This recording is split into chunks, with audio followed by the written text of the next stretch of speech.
This is Bert Trautmann, a remarkable man with a remarkable story. So Manchester, please welcome your favourite city player of all time, Bert Trautmann.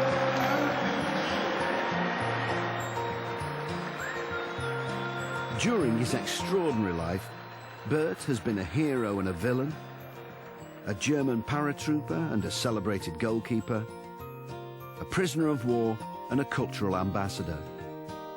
And he is, without doubt, the only man ever to have been awarded the Iron Cross, the OBE, and the title of Footballer of the Year. Trautmann jumps and pulls the ball down. It's like a Roy of the Rovers story, except you would never believe it. If I wrote you a story like that, you'd enjoy it and then say, yeah, okay, that can't happen. But it's happened. Bert rose to fame as Manchester City's goalkeeper during the 1950s, becoming the stuff of legend when he broke his neck during the 1956 FA Cup final. Trautmann's down. He's injured. I knew instinctively that he was badly hurt. Teammates help Trautmann to his feet. He tells the trainer he's all right, but the crowd can see his neck is hurting badly. And the crazy thing was, if somebody had smacked him on the back, he could have been paralysed or he could have died on the spot. Throughout his career as a footballer, Bert's good looks and natural sporting ability brought him a legion of fans, many of them women. And there was drama off the field as well as on it. I must have been chipping away at Mum saying, "You've got to tell me where I've come from, I want to know." So she sat me down and she told me, "Your dad is Bert Trautmann," and such to think that this was my father. But how do I get to him? From Hitler Youth to Wembley glory, Bert's incredible story is told by those who know him best.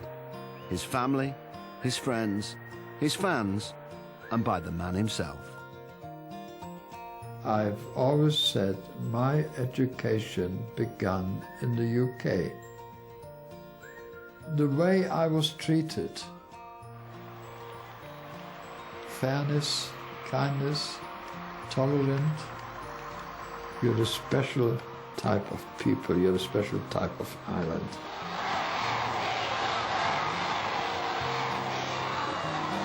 Quiet, quiet, quiet. Quiet! This is the Bert Trautmann story.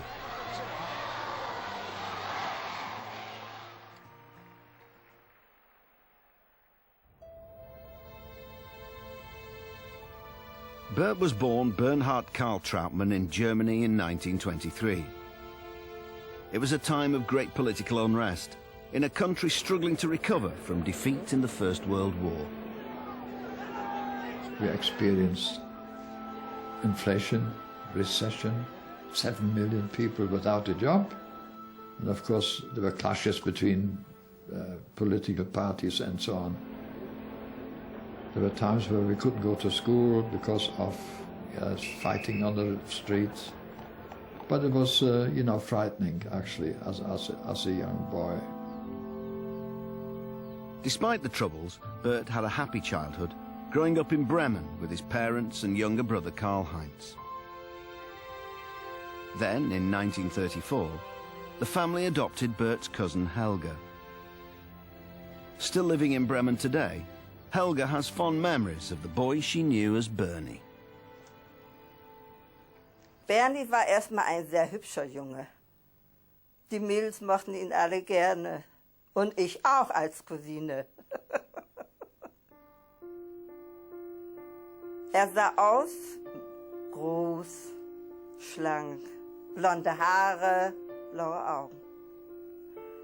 Er war ein Strahlemann. Das war ein Strahlemann, der von innen raus leuchtete irgendwie.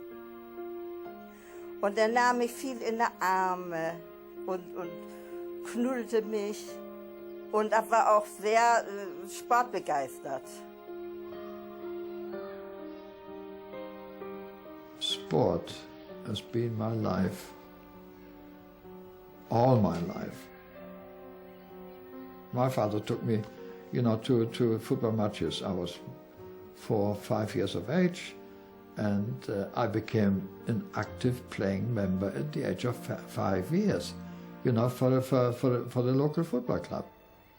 I played handball, and then I did a lot of athletics. So I was quite an active, sporting person at a very, very young age. And when the Nazis came to power, Bert was just the sort of boy that Hitler saw as the future of Germany. In 1933, when the Nazis came to power, Bert was 10, exactly 10. And so he went straight into the Hitler Youth, because all the boys from 10 to 18 had to go into the Hitler Youth.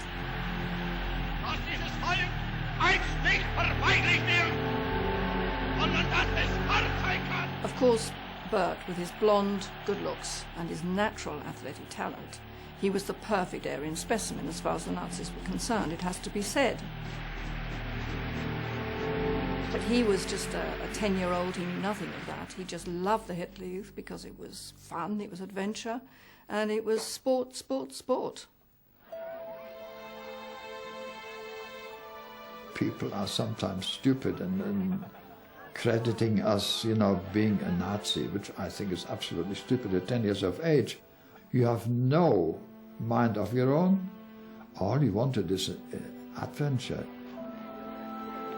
Traveling, being intense, learning like Boy Scouts.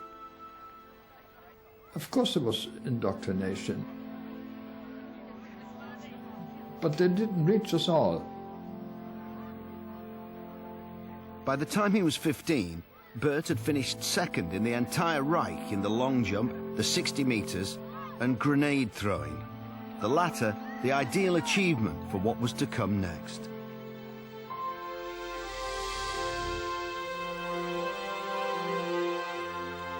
A year after the outbreak of the Second World War, 17-year-old Bert Trautmann volunteered for the Luftwaffe and spent the next 3 years fighting in Russia, first as a wireless operator and then as a paratrooper. Back home in Bremen, his cousin Helga missed him terribly. Und wie nachher im Krieg eingezogen ist, von dem Tag an habe ich gebetet, jeden Abend, dass gesund wieder nach Hause kommt. Nicht, da habe ich immer für ihn gebetet. Mein Bernie musste wieder nach Hause kommen. Although initially the Germans made swift advances against the Soviets, conditions on the Eastern Front were terrible, particularly during the winter months, and thousands of German troops froze to death in sub-zero temperatures. Bert suffered from frostbite, which attacked his feet and his ears. But his worst experience came in October 1941, when he and a friend stumbled across the massacre of Jews by a Nazi death squad. We could see down into this oval, and we saw at the far end women, children, old people, and they shot him. That was my first experience by civilians being shot, children being shot, women being shot, old men being shot. Of course it touched me, of course it hurt me, my feelings were absolutely down. If I would have been a little bit older, I would have probably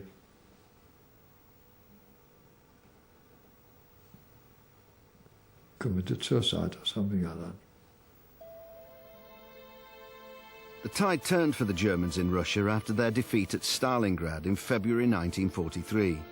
From then on, Hitler's armies in the east faced a long and treacherous retreat, during which over 1 million men died.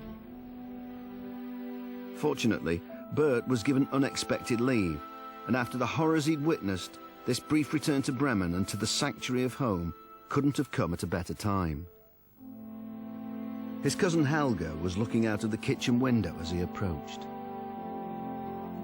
Und wer kam da? Meine Mutti hat ihn sofort erkannt.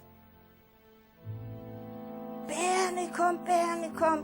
Und wir alle Mann ob Nachbarn und hin und ihm entgegengelaufen. Das war eine Freude, da kann ich mich noch unheimlich an erinnern. Und dass ich immer bei ihm stand und immer den Arm um ihn gelegt habe und so weiter, das weiß ich alles noch. Ja, das weiß ich noch. But by May 1944, Bert was in action again, this time on the Western Front. And in the months following the D-Day landings, he saw action in the Ardennes and at Arnhem. Then in the spring of 1945, Bert's luck finally ran out when he was captured.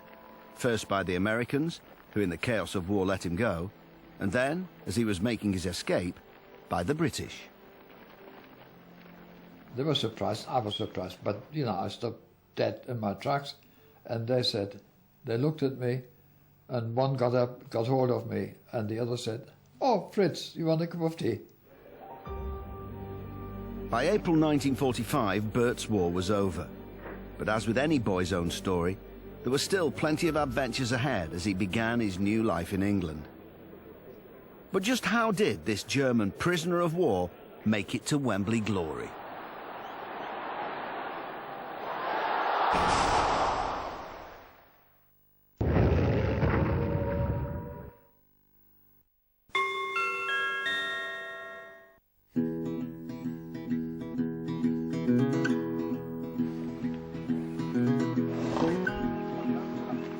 Have you got lazy yourself? That's what Squiggly used to do.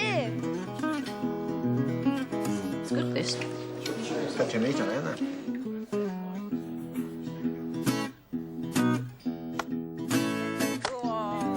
Do you fancy lighting fire? We're depending on you. We'll put the kettle on. It's really good watching them working together, being friends, helping out. First time. Quick, grab a bargain at the next 2-day sale. Absolutely all sale items half price or even less. The next 2-day sale starts this Saturday at 7 a.m.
Join the quiet revolution.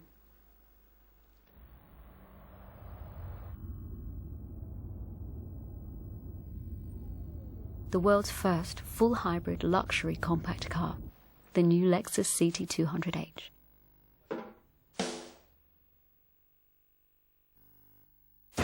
Ever thought your online casino wasn't taking you seriously? 32 Red have been awarded Best Online Casino by Casino Meister every year since 2003. Don't monkey around with your choice of casino. 32 Red, we're second to none. Helpful banking means taking the mystery and confusion away from ISAs with helpful customer advisors like me. Simple online guides, a straightforward range of ISAs, and brochures written in plain English. NatWest. Helpful banking. Our daily dose of fresh air. What? Oh, Mr. Dog Walker, keep your eyes on the path. Now, there's a big puddle up ahead, so don't even think about trying to jump across it. For goodness sake, we haven't even warmed up!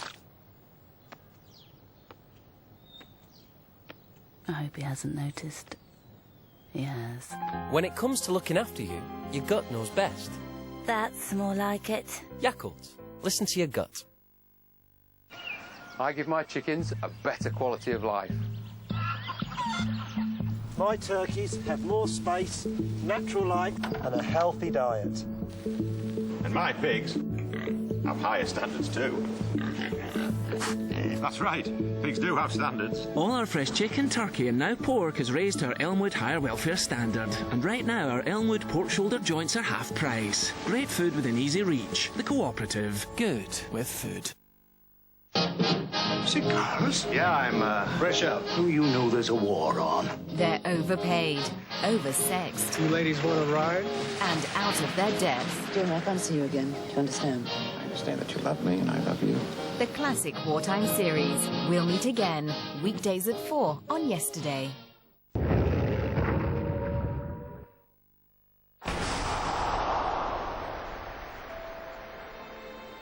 Bert Trautmann arrived in England on April the 9th, 1945, and was transferred to Marbury Hall, a prisoner of war camp in Cheshire.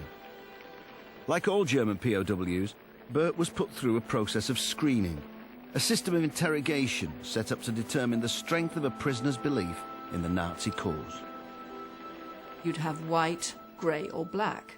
And Bert, being a paratrooper, he was automatically classified black, which is actually the worst sort of Nazi. The British authorities decided they weren't prepared to send back these Nazis to Germany, and they would re-educate them, and they gave them lessons in freedom and democracy and all that kind of thing. And as part of it, they showed them these horrific films of the concentration camps.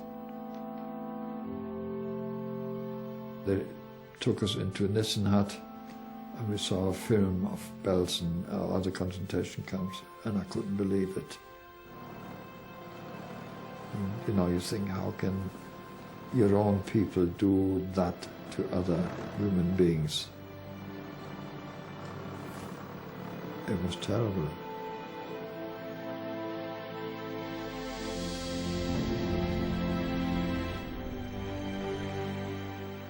Two months later, Bert was transferred to POW Camp 50, a work camp at Ashton in Makerfield, a small town on the edge of South Lancashire's coal mining district.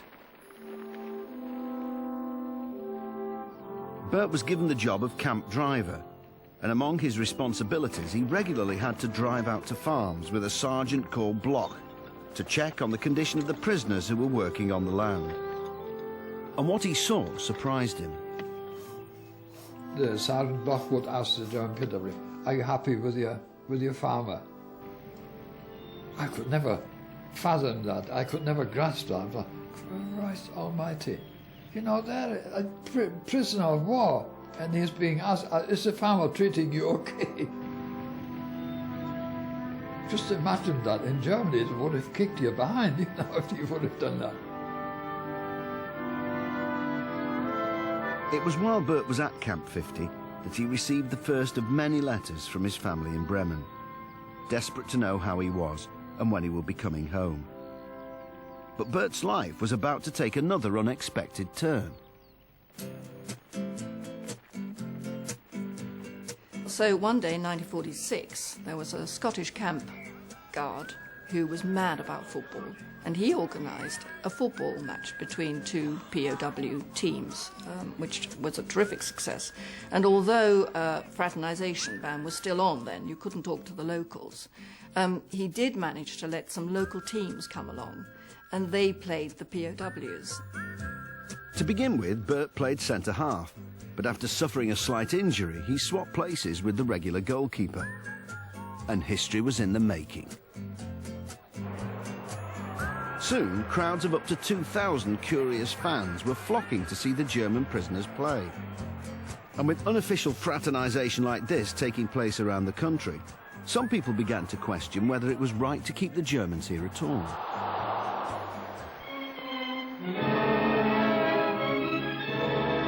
These are German prisoners of war, their life bounded by a prison cage. There are 385,000 of them in Britain today. Controversy ranges around them. Cathay News brings it to the screen. What do you think, Mrs. Tuffy? What do I think about the Germans? Well, they're human beings the same as us. And they should be sent back to their country the same as our boys to be sent home here. Although repatriation for all was still some way off, by the 18th of December 1946, the fraternisation ban was finally lifted, and Bert and his fellow POWs were invited to spend Christmas with English families. And after a life spent under Nazi rule, it was through personal encounters like this that Bert learned most about freedom and democracy. I've always said my education began in the UK. The way I was treated, I can't say it often enough.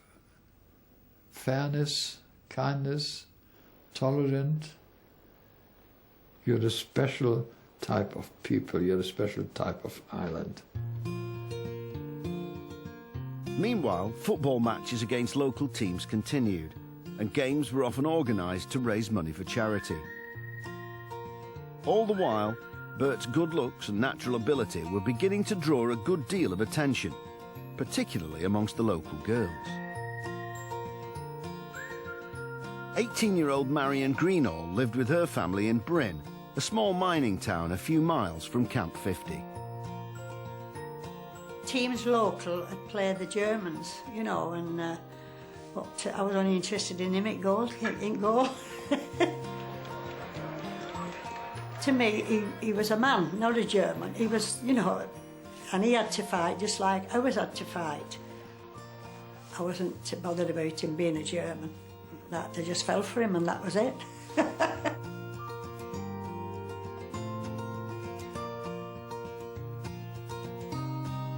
No, I'm confessing something now. I was 23 years of age and I've never slept with a woman.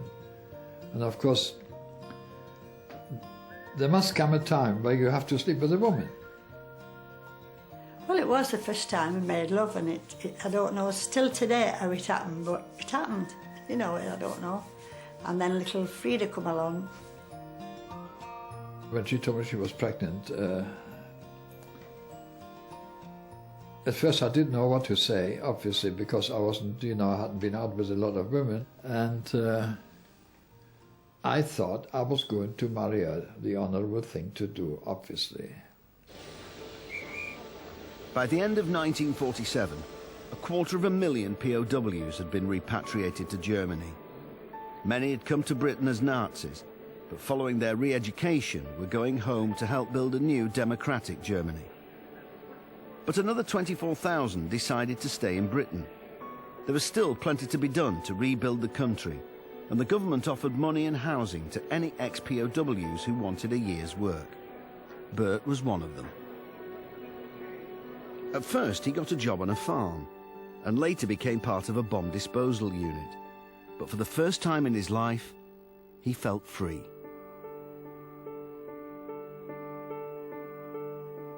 When Marion gave birth to their daughter in July 1948, she called her Frida, after Bert's mother. Bert was delighted, but realised that if he did the honourable thing and got married, he would lose the freedom he'd only just discovered. We did arrange, we planned to get married. Everything was going all right, and then it was on the Thursday, as I should have got married on the Saturday, I got this letter saying he couldn't go through with it. How can you care for a wife and a baby? No money, no nothing. You have to live somewhere, and so on and so on. I really panicked, and I left. Bert's private life might have been in turmoil, but his sporting career was about to take off when he signed for the amateur football club St Helens Town. Once again, Bert became the club's star attraction and attendances soared. Only this time, among the curious fans and female admirers were talent scouts from some of the biggest clubs in the country. And it wasn't long before Doncaster Rovers, Wrexham, Bolton Wanderers and Burnley were all chasing his signature. However, at the beginning of October 1949, Bert agreed to join First Division club Manchester City. The chance to play football at this, the highest level, was a dream come true. But before he'd even signed his contract, the club's fans were up in arms. particularly those from Manchester's large Jewish community, and letters of complaint flooded into the local newspaper. The hostility that Bert Trautmann faced when he first came to Manchester was twofold. It was initially, clearly, the Jews of Manchester, who were a significant and very vocal minority, were clearly not going to welcome his presence. But also there was the wider context of everybody who just fought in a war against Bert and his countrymen. And this man seemed somehow to symbolise everything that they so despised and feared about Germany. But despite the complaints, Bert signed for Manchester City. By now, the ex-Nazi paratrooper may well have put his past behind him. But for the thousands of fans who flocked to the club's ground in protest, the war was far from over.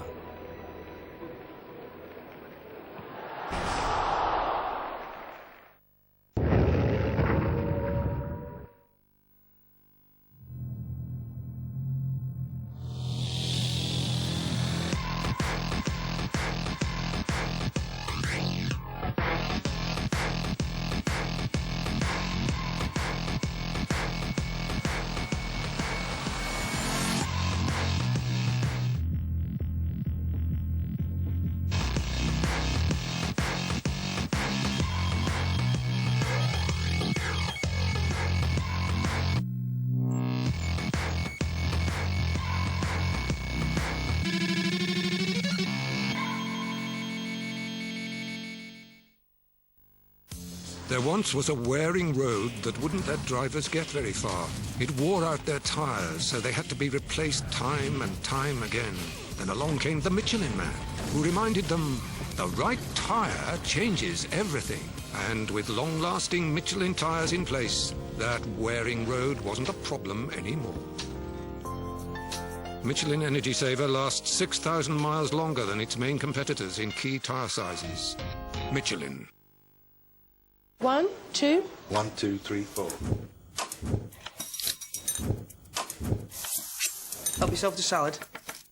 All the salad that you want. So that's a combo peri-peri, combo chicken garlic sauce, a combo barbecue, hold the corn on the cob. OK. OJ. 2 Rocky Horrors. 4 spoons.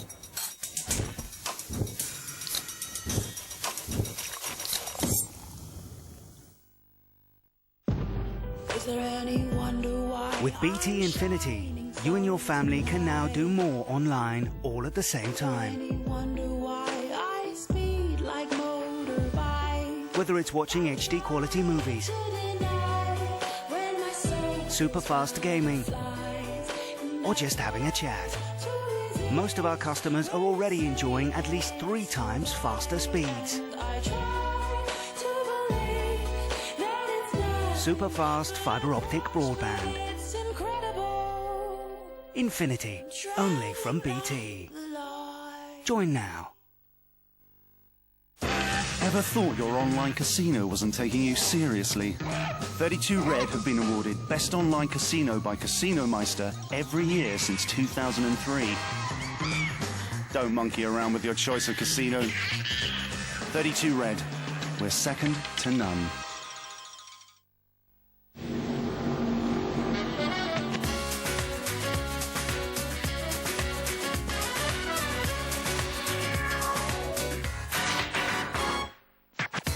If you're ever gonna kiss me, it had better be tonight. While the mandolins are playing and stars are bright. If you've anything to tell me, it had better be tonight. Or somebody else may tell me. Whisper the words just right.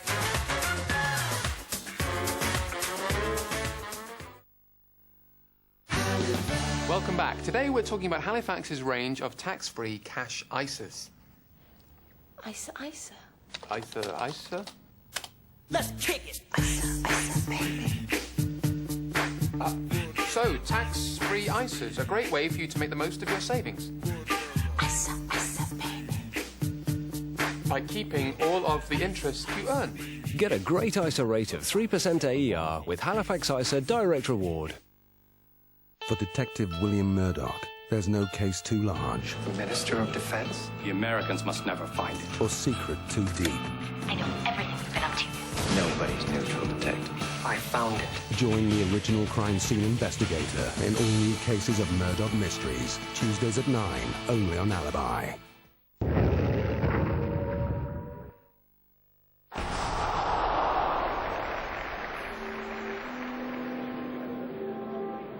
In October 1949, ex-Nazi paratrooper Bert Trautmann joined Manchester City Football Club as their goalkeeper, and thousands of fans took to the streets in protest. The following week, Bert travelled to the club to meet his new teammates, some of whom had fought the Germans on the Normandy beaches. I came about 2 or 3 months before Bert, so I can remember him first coming. When they brought him into the dressing room to meet the rest of the lads, he introduced him to Eric Westwood first, who was the club captain, and he just said to him, "Welcome, and there's no war in here, Bert. You're one of the lads and one of the team, and good luck to you." And that was it, and he settled down right away. Bert was welcomed warmly by the players, but initially he suffered frequent abuse from the terraces. And it took a letter from one of Manchester's leading rabbis to quell the unrest amongst the Jewish community. There was the Rabbi Altman. This is another story which impressed me very much. Through the media, he said, "Don't be stupid. How can you blame a German individual for what happened during the war? You can't. So let him play, let him show us he's a good sportsman, and enjoy him." And enjoy him they did, as in the weeks that followed, Bert's unquestionable skills between the posts finally endeared him to the fans, and Manchester's would-be footballers of tomorrow had a new hero to look up to. In Openshaw and Wythenshawe and all the other places, there were kids playing football, and you went down to your local rec. And as we all gathered then and we were putting the coats down for goals, I would automatically say, "Well, I'll be Bert." But there were 3 or 4 others all saying, "I'll be Bert." And we were saying, "No, you were Bert last week, I've got to be Bert this week." Everybody wanted to be Bert. As his reputation spread, it wasn't just the boys of Manchester who wanted to be Bert. But many parents were unhappy with the idea of their children idolising a German. At the age of 8 years, I wanted to be a goalkeeper. And my idol became this fascinating man called Bert Trautmann. And then the more I idolised him, the more I sought his autograph, the more I sought to just emulate this hero that I'd chosen, the more there was a little bit of resistance that became a stronger resistance from my dad. My dad, sadly, to the day he died, had a problem with the Germans. And that is simply because he fought in the First World War, in the Somme, in the Highland Light Infantry, so he lost lots of pals, he lost family in the First World War.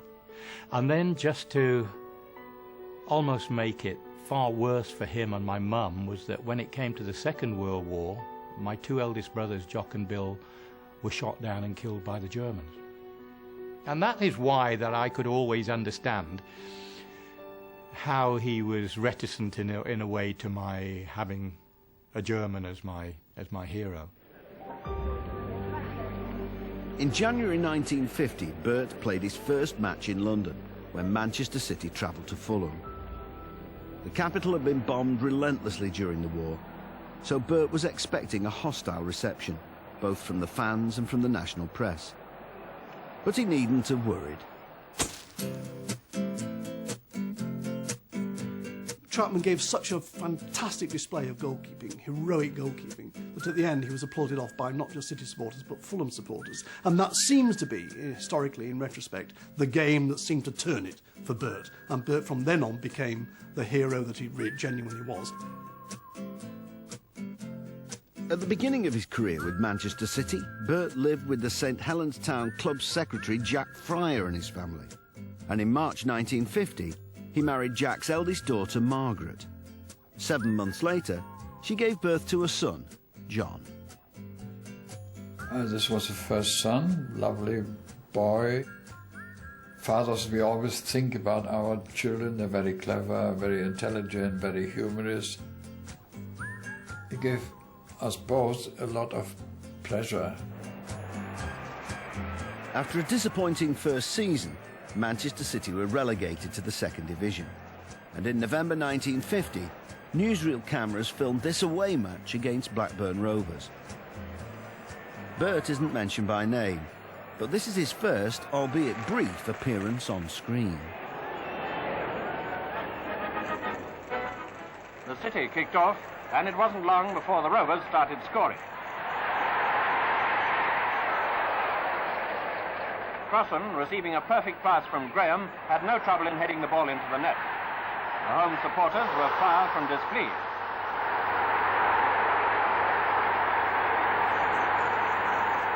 In spite of the City's goalie, who at times made some brilliant saves from penalties, Blackburn Rovers won by 4 goals to 1.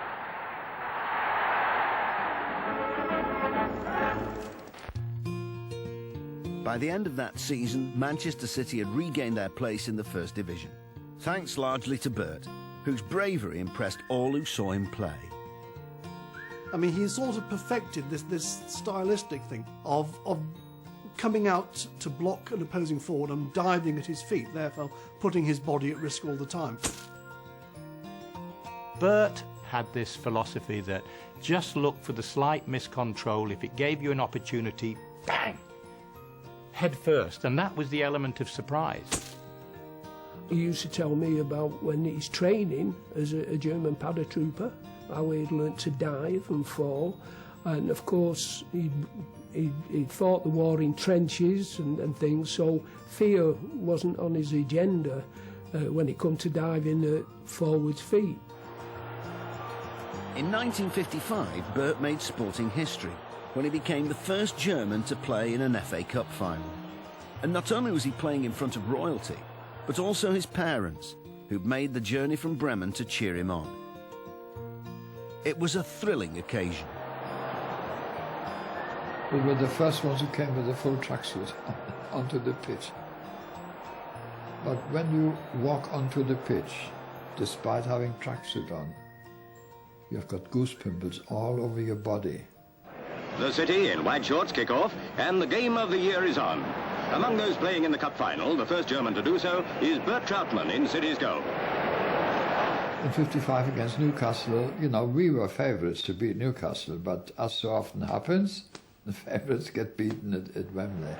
Newcastle's outside right takes it, and the ball sails goalwards. Milburn heads, and it's a goal. A beautifully timed header. And within 1 minute from the start, Newcastle are 1-up. City went on to lose 3-1, but it had been a memorable day for Bert, who made some great saves. But even for a top player like Bert, life for a footballer in the 1950s was a far cry from the excesses of today's game. You have to remember that in those days, even top professionals like Bert didn't earn more than about £10 a week. And they sometimes got a £2 bonus for winning, but that was it, and that is not a lot if you're trying to raise a family. We didn't have money to buy cars. When I was living in Cheshire, I took the bus into Stockport, the 28, from Bramhall to Stockport. I took the 26 from Stockport to Rusholme, and from Rusholme I took the 53 to Manchester City main road. But it was fun, going on buses, you know, being one of the community. While Bert's career was going from strength to strength, a little girl was growing up in Lancashire with no idea that Manchester City's goalkeeper was her real father. After Bert had walked out on his girlfriend Marion and baby daughter Frida, Marion had met and married another man, and as she grew up, Frida had always assumed that he was her father. But one day at school, all that changed. This boy Ian came up to me and said, my mum said that man that you live with he's not your real dad. So I just more or less said, yes, he is. How do you know? My mum's told me that he's not your real dad. So I went home, and that's the first thing I blurted out at my mum when I got home is, Ian Suchabody said that he's not my dad. It took a while for Marion to reveal the truth to Frida, but eventually she gave in. So she sat me down and she told me that it was Bert Trautmann, and that he played for Man City, and she sort of informed me all about what happened, and sort of to think that this was my father, but how do I get to him? Meanwhile, Manchester City were enjoying another successful FA Cup run, and in March 1956 were drawn against Spurs in the semi-final. It was to prove a controversial match. City were winning 1-0 when, in the last minute, Spurs had a final attack, and Bert had a tussle with their striker in the goal mouth. Not much work for Bert Trautmann in the City goal, though Spurs do make a despairing last-minute effort. Tottenham were in possession of the ball, they were attacking. Trautmann jumps and pulls the ball down. George Robb has a chance but loses it. Unfortunately, one of my arms went around his leg. It could have been, if the referee would have seen it, should have been a penalty. And in extra time we could have lost the game and we wouldn't have been at the cup final. Bert's actions might well have denied Spurs a place in the cup final, and their fans were furious. Bert was inundated with hate mail, but one letter went further than any other. And he quoted saying, "You robbed Tottenham Hotspur, going into the final. There should have been a penalty and the outcome would have been clear. You would have lost the game, and for that I'm going to penalise you one way or the other, and I'm going to stand behind the goal with a gun." This was the threat. And so when Bert stepped out onto the Wembley turf for the cup final 2 months later, the death threat was still hanging over his head. But he had no idea just how close he would come to losing his life that day.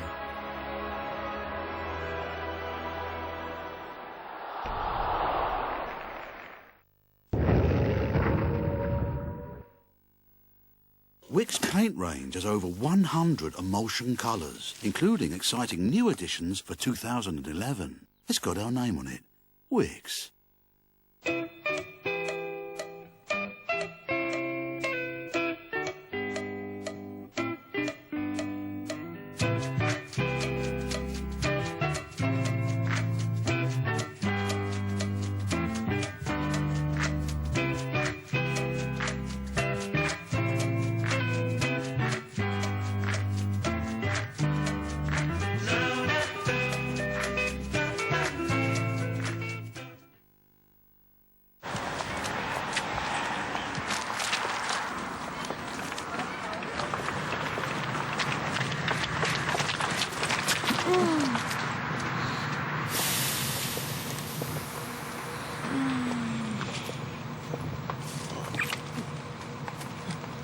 Hi. Hi. Hi. Hi. Sorry.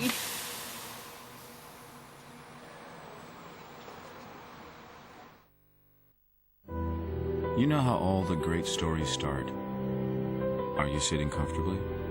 Then I'll begin. You want to know how this one ends? Tell you what, I'll let you know in the morning. The business class experience from American Airlines.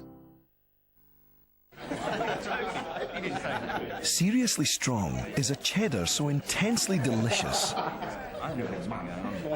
Apparently it's twice a week. It might just leave you speechless. Award-winning Seriously Strong. It's all about the taste.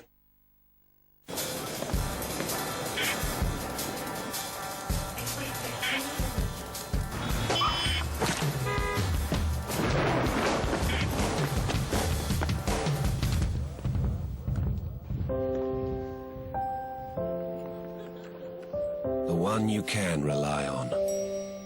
Park Inn. Park Inn. Hotels you can rely on.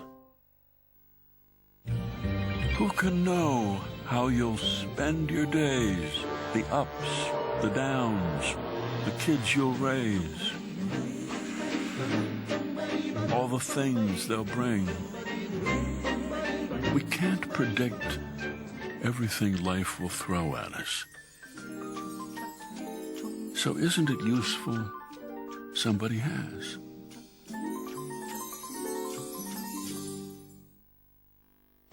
Last June, we created our customer charter. 14 commitments to be more helpful. Including a promise to have our performance independently reviewed. First results are in. There's nothing hidden, just the facts. We've opened our busiest branches for longer. Continue to provide banking services wherever we're the last bank in town. In short, we're a more helpful bank than we were this time last year. But we can do more. So this year we aim to reduce queues. Handle complaints better. And listen more to our customers to improve the things that matter to you most. We'll be reviewed again in August. Of course, we'll let you know how we get on. NatWest. Helpful banking. Ever thought your online casino wasn't taking you seriously? 32 Red have been awarded Best Online Casino by Casino Meister every year since 2003. Don't monkey around with your choice of casino. 32 Red. We're second to none.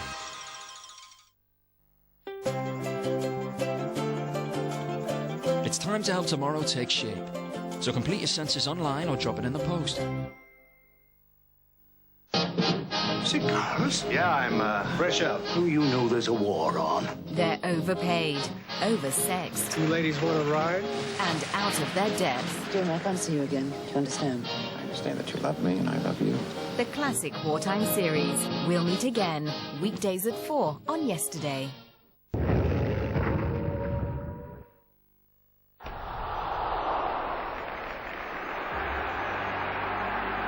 On the 5th of May 1956, Manchester City goalkeeper Bert Trautmann walked out onto the Wembley pitch, not knowing whether amongst a crowd of 100,000 spectators was a crazed gunman who threatened to shoot him. Birmingham City and Manchester City came out into the billiard table arena together, with tall, blonde Manchester goalkeeper Bert Trautmann a conspicuous figure. From the tunnel coming out, you think about the person who sent you the letter going to kill you. Would the fellow stand there to put his threat into action? But once the game started, then you don't think about it. So Manchester kick off. Birmingham's inside left Peter Murphy starts an attack which sweeps to the Manchester goalmouth and straight into the arms of Bert Trautmann, one of the world's greatest goalkeepers. City dominated the game and were leading 3-1 when, with 17 minutes to go, came one of the most infamous incidents in Wembley history. Birmingham rally and then a clash between Peter Murphy and goalie Bert Trautmann. Trautmann's hurt. Let's have a look at that collision in slow motion. Diving at Murphy's feet, the former German paratrooper and POW certainly collects a nasty one. I knew on that occasion that he was badly hurt. I felt helpless at the time. I felt as if I wanted to do something for him, and I couldn't. If you see the photograph, you see me just stand there. And I'm looking at him, just thinking, well, the same thought going through my mind. He's got to be badly injured. Bill was right to be concerned, because although nobody realised it at the time, Bert had broken his neck. Second cervical of the vertebrae was broken diagonal. Through the impact of the thigh, the third one pushed itself under the second and held the two pieces together. 1/100th of a millimeter. And I would have either been dead or paralyzed. One of the two things. Bert could easily have lost his life at that moment. And then he continued, but not only did he continue for the last minutes of the game, with all of us sitting there going, oh my goodness, he's really hurt, but it was the fact that he then went in head first again. Over debuting's head, and Trautmann's game as ever. Injured or not, he's determined to pull his weight. Back to his goal and ready for more. I played on in a kind of fog, grey. I didn't realize I didn't see no figures, no nothing. I was very, very lucky. The final whistle, victory for Manchester City, and congratulations all round. After the match, Bill Levers led Bert from the pitch. Bert was still in a daze as he collected his winner's medal, and any pat on the back from an unsuspecting fan might well have killed him.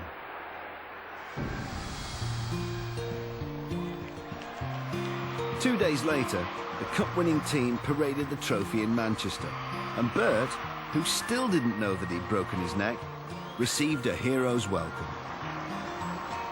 The ex-Nazi paratrooper, once vilified by the fans, was now the people's champion. The team reached the town hall, where a civic welcome awaits them from Lord Mayor Tom Regan. But the crowd don't want speeches, they want their hero, Bert Trautmann.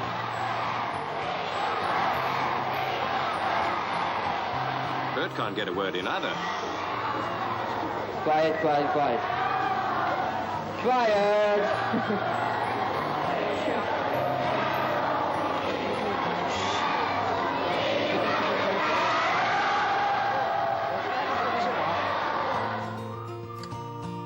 The Manchester Parade crowned a happy few weeks for Bert, as he'd also been named Footballer of the Year, the first goalkeeper ever to receive the award. It wasn't until the Wednesday after the cup final that Bert went to hospital for an X-ray. And with the true extent of his injuries finally revealed, the doctors were taking no chances. They drilled holes in my head. They put calipers into my skull, and I was lying on boards, wooden boards, for 3 weeks. Bert was placed in a plaster cast that covered his body from his head to his waist, and told that he might never play football again. Then, a month after he'd begun his recuperation, his son John was hit by a car and killed. He was just 5 years old. It was quite an ordeal. And my wife never recovered from that shock because she saw the accident. She saw, as he was thrown in the air. And she never recovered. She lost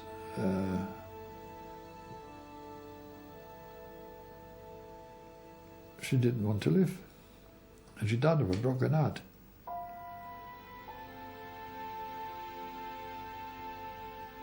We tried. We had 2 more boys later on. We discussed things. Didn't take long, 3 years, and she never bothered about anything. It must be terrible for any person to see your own child being thrown into the air, And that's it. That's how I lost my wife, yes. It took Bert 6 months to recover from his injury. But to ease the pain of losing his son, he threw himself back into football and against medical advice played his first game on Christmas Day 1956. It wasn't long before he'd forced his way back into the Manchester City first team, and although he struggled at times, he ended up playing better than he'd ever played before.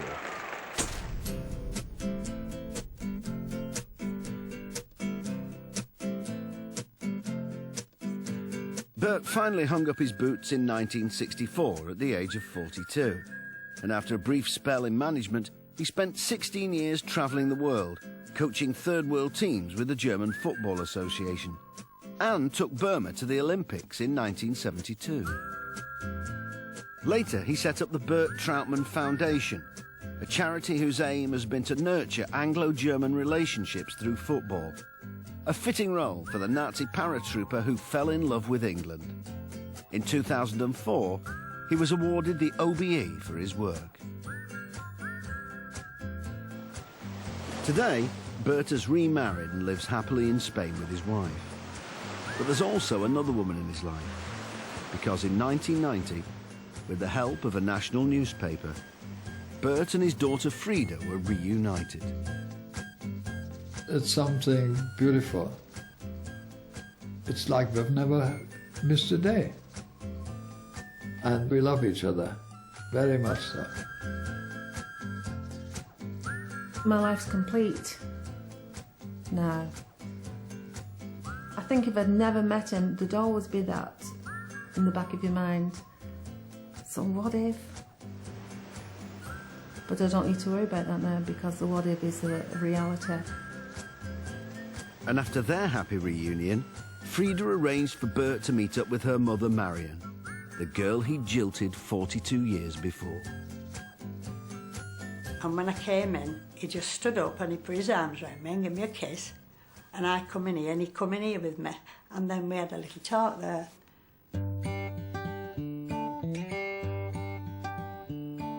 And I said, I want you to know I've never felt anything bad about you, you know, things like that, which I've not.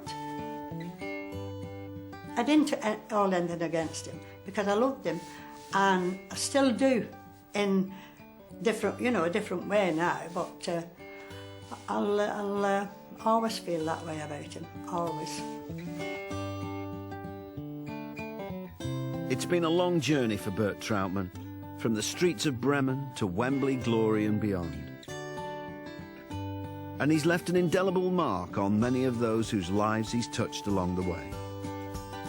I think Bert is a truly remarkable man, actually. I think he's a survivor like no one else. Having a talent like that is natural, but you have to have heart and courage with it. And I think he's got masses of heart and masses of courage. He just had this presence about him, and that of course singles out the great goalkeeper from the very, very good goalkeeper. And the word great gets bandied around too much, but Bert was truly greatness, absolute greatness. He means so much to me, Bert. He's my hero. I love the guy. And today, more than 65 years after he first arrived as a prisoner of war, Bert still has a love affair with England, where he's always greeted as a hero. I can't say it often enough. The way I was treated from being a POW via St. Helens Town, via Mancunians, via people of Great Britain. I'm more English than German, yes, even though I was born German.